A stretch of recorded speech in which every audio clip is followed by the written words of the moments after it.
नमस्कार। चूँकि मैं भी आइसोलेट हूँ, बहुत दुखद घटना एक हो गई है और कोरोना की वजह से क्लासेस भी बंद हैं।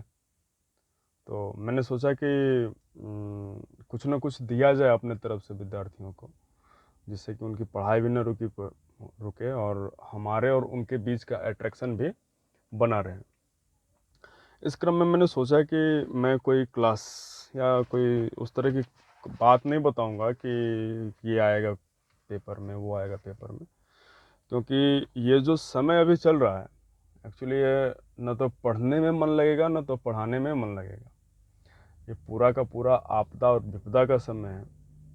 इसमें है कि हम अपने स्टडी को, अपने पढ़ाई से और अपने पढ़ाई को करंट सिनेरियो से कैसे जोड़ लें, इस बारे में ये पूरी की पूरी लेक्चर स्टार्ट किया है मैंने।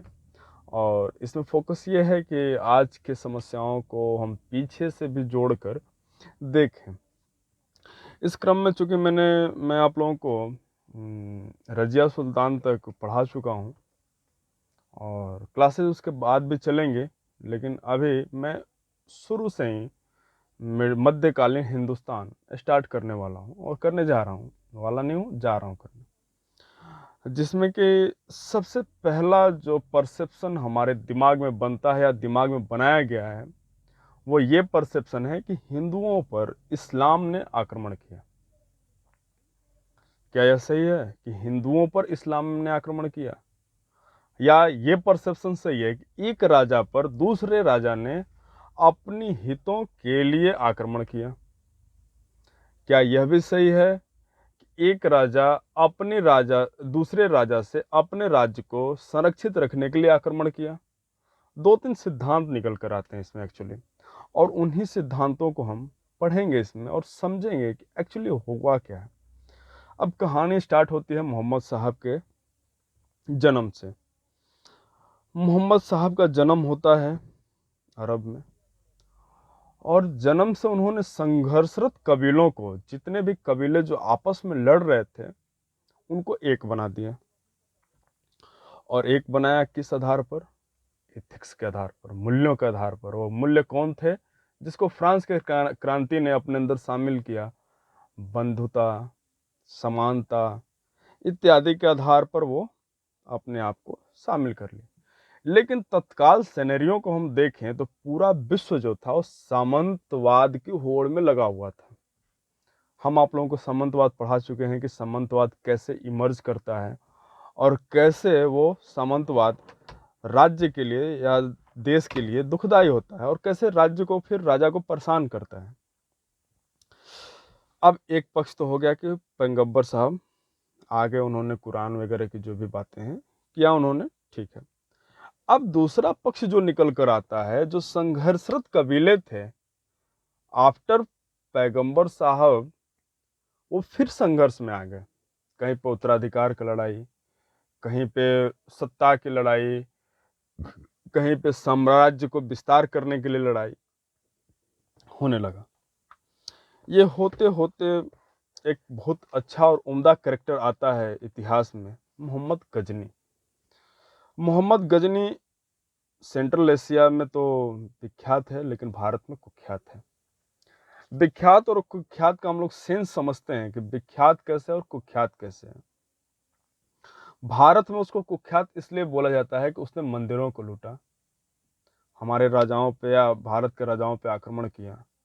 और सेंट्रल एशिया में वो विख्यात इसलिए है कि वो नंबर 1 का राजा था। एक राजा के रूप में बहुत नंबर 1 का आदमी था, और मैं भी उसको बहुत इज्जत करता हूँ। इज्जत करने की वजह भी है, और यही सब वजहों को तो हम इतिहास में पढ़ते हैं, क्योंकि मैं बोलता हूँ हिस्ट्री का definition story with the messages. एक कहानी मैसेज के साथ इतिहास है। अब घटना कुछ यूं घटती है कि ईरान में उत्तराधिकार की लड़ाई होती है, और यह उत्तराधिकार की लड़ाई स्टार्ट कहाँ से होती है? अल्पतगीन के समय से। अल्पतगीन अब्दुल मलिक का दास होता है। अब्दुल मलिक की मृत्यु होती है, और अल्पतगीन जैसे कि भारत में औरंगजेब और दारा के बीच में हुआ, उसी तरह अल्पतगीन ने जो खुरासन का राज्यपाल भी था, देहांत के बाद चाचा का साथ दिया अल्पतगीन ने। लेकिन उत्तराधिकार की लड़ाई में विजयी कौन होता है? उसका भाई। अब जाहिर सी बात है कि आप बीजेपी को सपोर्ट किए हैं और कांग्रेस जीत गई, तब तो आपको छोड़कर भागना पड़ेगा या आपको दबकर रहना पड़ेगा 5 साल। या आपने कांग्रेस को सपोर्ट किया और जीत गई बीजेपी, तो रहना पड़ेगा। अब इसी क्रम में अल्पतगीन भागकर वहां से एक जगह चला गया जिस जगह का नाम है गजनी, और ये जगह है अफगानिस्तान में। अफगानिस्तान बड़ा मस्त टेरेन था उस समय का। टेरेन मतलब यूं समझ लें कि ईस्ट और वेस्ट दोनों के व्यापार का सेंटर पॉइंट था अफगानिस्तान। लेकिन जब अल्पतगीन यहाँ पर आया, अल्पतगीन यहाँ पे अपने आप को एक्सपेंड करना चाहा, और एक्सपेंड करने के लिए रिसोर्सेज चाहिए, और रिसोर्स था नहीं। जब रिसोर्स नहीं था, अब क्या होगा? होगा क्या? अब संसाधन है नहीं, है नहीं। अब इसी बीच में अल्पतगीन डेथ कर जाता है और उसका कोई अपना लड़का नहीं होता है, और वह अपने योग्य एक दास जिसका नाम सुबुक्तगीन है, उसको सत्ता मिल जाती है। कुछ बीच में थोड़ा बहुत इधर उधर होता है, लेकिन सत्ता सुबुक्तगीन को मिल जाती है। अब सुबुक्तगीन जब शासक बनता है, और वही गजनी के जस्ट बगल में हमारा पंजाब है, जो पाकिस्तान का भी पंजाब और भारत का भी पंजाब, अब दोनों पड़ोसी देश। अब जो पंजाब इधर है, यहाँ पर हिंदू शाही शासक की शासन है, और हिंदू शाही शासक था जयपाल शाही। अब इसको कभी भी ये बात ठीक लगेगी क्या कि हमारे बगल में एक नया राज्य जन्म ले ले? ये बात उसको अच्छी नहीं लगी, और उसने सुबुक्तगीन पे आक्रमण कर दिया। आक्रमण किया, लेकिन वही बात है कि जोश और जुनून और भावना में किया गया काम हमेशा बेवकूफ़ी भरा होता है, क्योंकि बेवकूफ़ी और बहादुरी में बड़ा थोड़ा सा अंतर होता है। बर्फीले तूफान के बीच में फंसकर जयपाल शाही की सेना पूरी की पूरी खत्म हो गई, और जयपाल शाही वहां से हार कर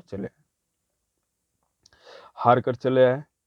फिर यहाँ पे सुबुक्तगीन की मृत्यु होती है, और सुबुक्तगीन का लड़का मोहम्मद गजनी वहाँ का शासक बनता है।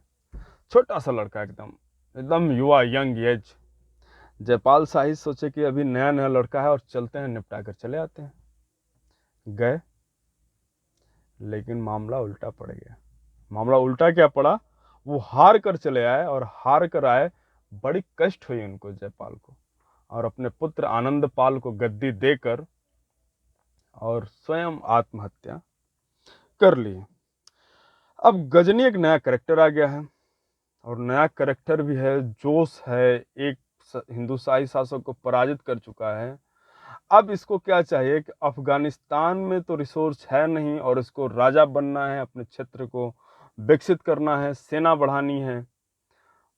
तो इसको धन की जरूरत पड़े, और ये धन के लिए किधर आ जाता है? भारत। और भारत, मैंने क्लास में बताया है कि जो मंदिर होते हैं, भारत के मंदिर होते थे, वो बैंकिंग का ही काम करते थे। मेनली वो अर्थ इकोनॉमी में बैंकिंग का काम करते थे। और देखते हैं, उसको चाहिए था सिल्क रूट पे कब्जा, गजनी को, और कब्जा करने के लिए सेना चाहिए थी, और सेना के लिए पैसा था नहीं। पैसा के लिए किधर आया? हिंदुस्तान आया। और हिंदुस्तान से पहला जो उसका आक्रमण सामना होता है हिंदू शाही शासक आनंदपाल से, और आनंदपाल को उसने पराजित किया। और पराजित करने के बाद जो दूसरा काम करता है 1008 या 9 ईस्वी में, वो नागरकोट के मंदिर को लूटता है, और लूटकर फिर चला जाता है, क्योंकि पैसा हो गया है। और जब पैसा हो गया है, तब तो फिर वो आगे अपना काम करेगा। फिर जब जब हम इतिहास को इस तरीके से नहीं देखेंगे कि हिंदू के ऊपर मुस्लिम ने आक्रमण किया, नहीं, एक कमजोर जो कि समृद्ध है उस पर एक बलशाली जिसको धन की जरूरत है उसने आक्रमण किया। फिर गजनी आता है। कुछ कुछ राजा उसको रोकने की कोशिश करते हैं, लेकिन नहीं रुकता है वो। बहंद के निकट वो आनंदपाल को हराता है, उसके बाद नागरकोट को खत्म करता है। उसके बाद 1018 ईस्वी में उसने कन्नौज पे आक्रमण किया।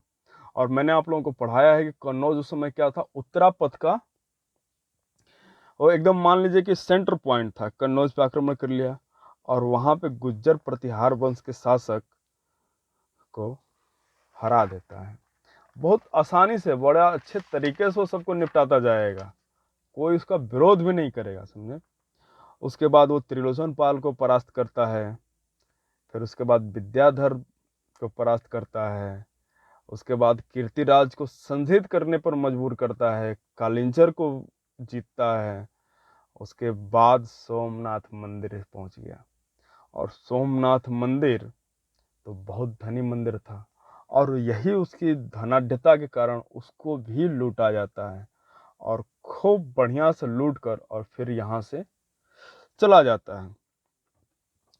जब सोमनाथ मंदिर को लूट कर जा रहा था तो फिर रास्ते में जाटों से उसका थोड़ा बहुत संघर्ष हुआ, और उससे क्या होना था, अगर फिर 1030 ईस्वी में नहीं मरा होता मोहम्मद गजनी तो फिर लौट कर आता और जाटों को भी निपटाता। ठीक है, आज गजनी के बारे में थोड़ा बहुत हम लोग पढ़े हैं। एक्चुअली ब्लैक बोर्ड और ये सब व्यवस्था भी नहीं है, चूँकि मैं क्वारंटाइन और आइसोलेट हूँ, और सिम्टम्स अब धीरे धीरे कम हो रहे हैं मेरे, मैं बढ़िया से बोल पा रहा हूँ। पहले तो थोड़ा सा दिक्कत होता था, और इसलिए मैं कोशिश करूँगा कि आप लोग इसी तरह से अभी जुड़े रहें। फिर बाद में मैं बढ़िया से क्लास रिकॉर्ड बाकायदा ब्लैक बोर्ड पर रिकॉर्ड करके आपको पहुँचा दी जाएगी। जय हिंद।